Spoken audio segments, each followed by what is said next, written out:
Everything starts from right view. The Pure Land is not an amplified playground. Hello everyone, and welcome to today's program. To open today's episode, I want to ask everyone a question that pierces straight to soul. If you were handed an all-inclusive, absolutely free plane ticket right now to send you to the renowned Pure Land of ultimate bliss, would you truly be happy once you arrived? Do not be in a rush to answer yes. Many people recite Amitabha Buddha every single day, while the little calculators in their minds are actually clicking away furiously. Within the definition of their subconscious, the Pure Land is merely an ultimate, invincible version of the Saha world. Once they arrive, if they want to eat, they will eat to the absolute extreme. If they want to drink, they will drink to the absolute extreme. And lying by the side of the 7 jewel ponds, they will play and seek pleasure to the absolute extreme. In short, it means no longer enduring suffering, but simply switching to a better location to continue enjoying eating, drinking, and playing. In today's program, the master's teaching will act like a bucket of ice-cold Vajra water, thoroughly waking us up from this self-indulgent, inverted, and erroneous view. Chapter 1. If the definition is wrong, the Pure Land is your prison of ultimate suffering. First and foremost, we must establish an ironclad right view. The Pure Land of ultimate bliss is a place of pure cultivation. It is a heart-hitting university specifically designed for you to enter and cultivate the precepts, cultivate concentration, and give rise to supernatural powers. It has absolutely nothing to do with the eating, drinking, and playing in your head. Amitabha Buddha utilized boundless compassion and boundless merit to accomplish that Pure Land. In its primal essence, it is a processing factory for pure cultivation. At this point, if a person whose pockets are stuffed to the brim with the negative habits of the Saha world enters, what do you think will happen? If you want to find someone to gossip with and engage in divisive speech, to tongue talk, we are sorry, but the people there do not know how to do that, and no one will pay attention to you. If you want to complain, vent, utter mindless nonsense, or tell a lie, everyone will simply look at you calmly and say, "Stop, you must not speak that way." If you want to eat 3 meals a day to satisfy your bottomless habit of gluttony, you will find that there are absolutely no worldly, smoky banquets of meat and wine there. Everyone remains comfortably anchored in a pure state of cultivation.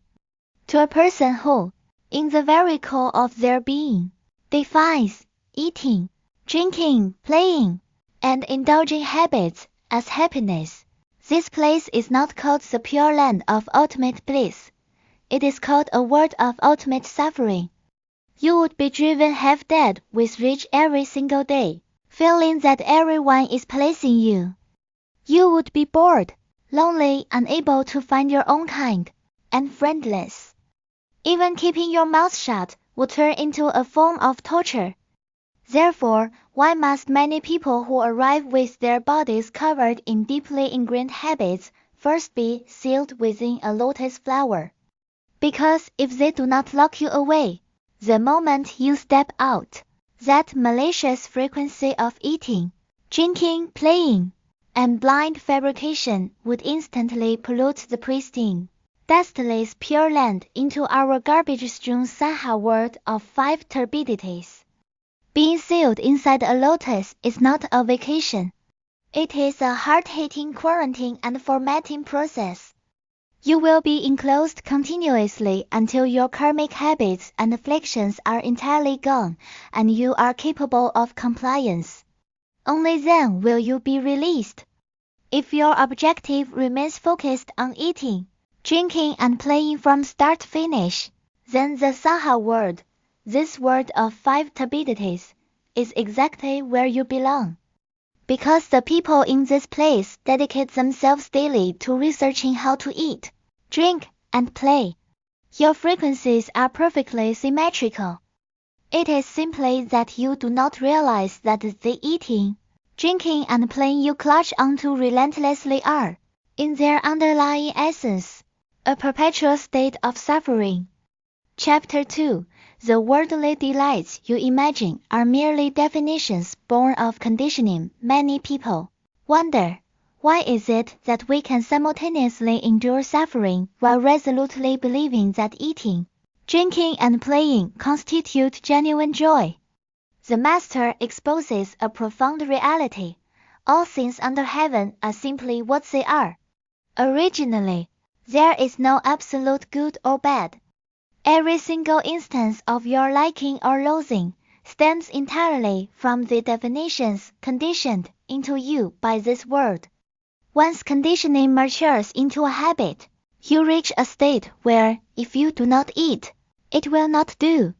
If you do not play or seek pleasure, it will not do. This is called ossification. This is called inverted and erroneous views. Do not believe it? Let us look at bizarre definitions of delicacies found within the human world. In certain regions, it is popular to drink new bean soup, cow bile soup, which is a green broth boiled from the grass currently undergoing digestion inside a cow's stomach and intestines. If you had not established the definition since childhood that this thing is highly nourishing and delicious, try taking a single sip. It would be a wonder if you did not vomit inside out. In other places, live frogs are thrown directly into a blender to be liquefied, and the liquid containing feces, urine, and corpse fluids is gulped down all at once. This sounds absolutely repulsive. How could the feces, urine, and corpse fluids of a turd ever make a person healthy? Yet, their defined label stands unyielding.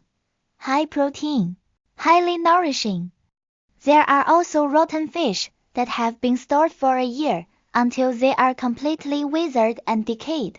Furthermore, in certain upscale regions abroad, there are blue cheeses that must specifically be left until they are crawling with large maggots.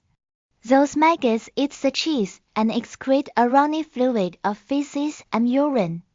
Those gourmands eat that reflow of maggot excrement alongside the live maggots and the remaining cheese with absolute relish, defining it as a top-tier delicacy, high in protein.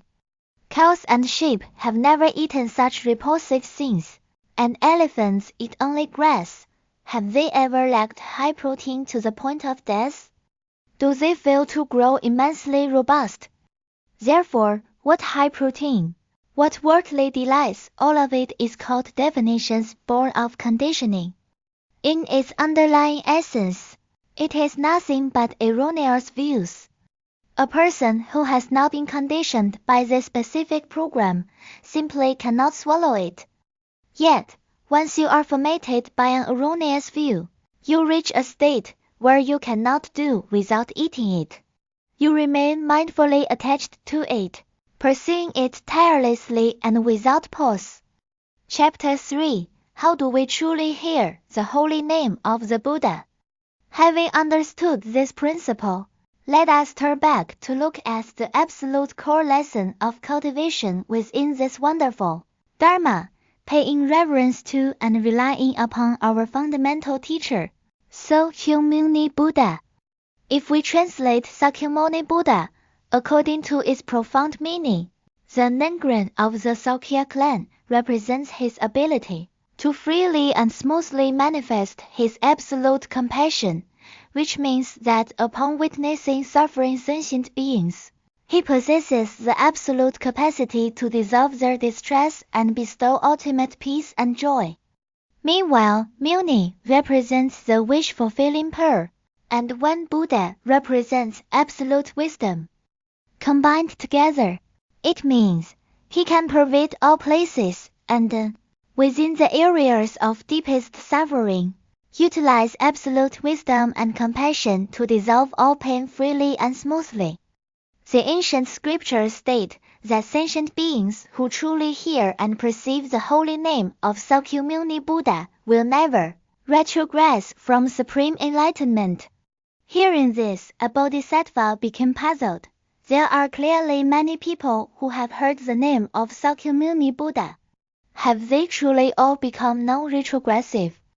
The Buddha's response was profoundly shocking. They have all become non-retrogressive, and they have all retrogressed.